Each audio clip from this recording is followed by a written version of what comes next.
adımızdan düzüm aydımı. Bu Türkmenin kıyıları, güzel kıyıları. Bu bayramçılık dostlar kıyılan bayramı. Sizin adınızdan men aytsam aydımı. Maralım jerenim, şirenim güzelim. Altınım nabadım, söyünüm beğulüm. Maralım jerenim, şirenim güzelim. Altınım nabadım, söyünüm beğulüm.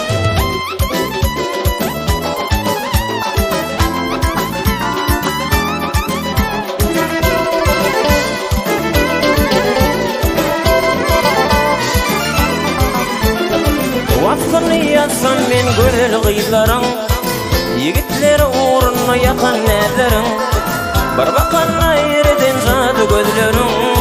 Vasfına sürüyetmen nurlu yüzlerin. Maralım jerenim, şirenim güzelim. Altınım nabadım, söyünüm beğulüm. Maralım jerenim, şirenim güzelim. Altınım nabadım, söyünüm beğulüm.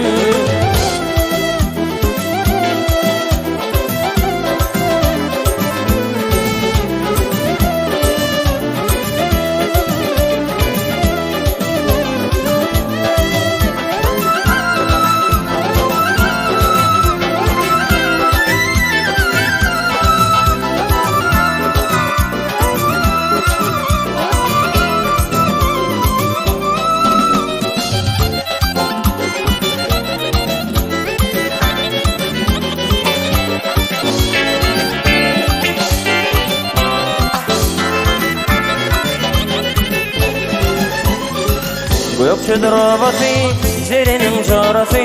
Kıyıların terefi cennet. Aşk havadarası, yüreğimin yarası. Gelir görütüm cennet. Sen orayın qaradın, yüreğime yaradın. Ayladım gözlüdüm cennet. Sen orayın qaradın, yüreğime yaradın. Sorangdan sordum cennet.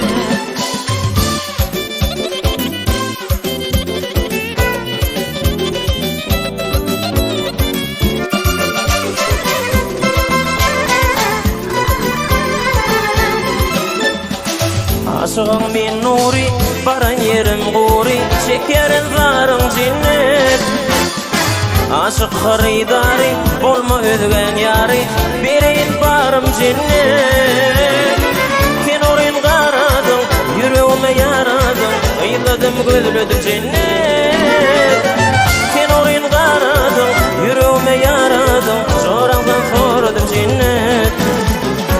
Sen orayın qaradın, yüreğime yaradın. Ayladım gözlüdüm cennet. Sen orayın qaradın, yüreğime yaradın. Sorangdan sordum cennet.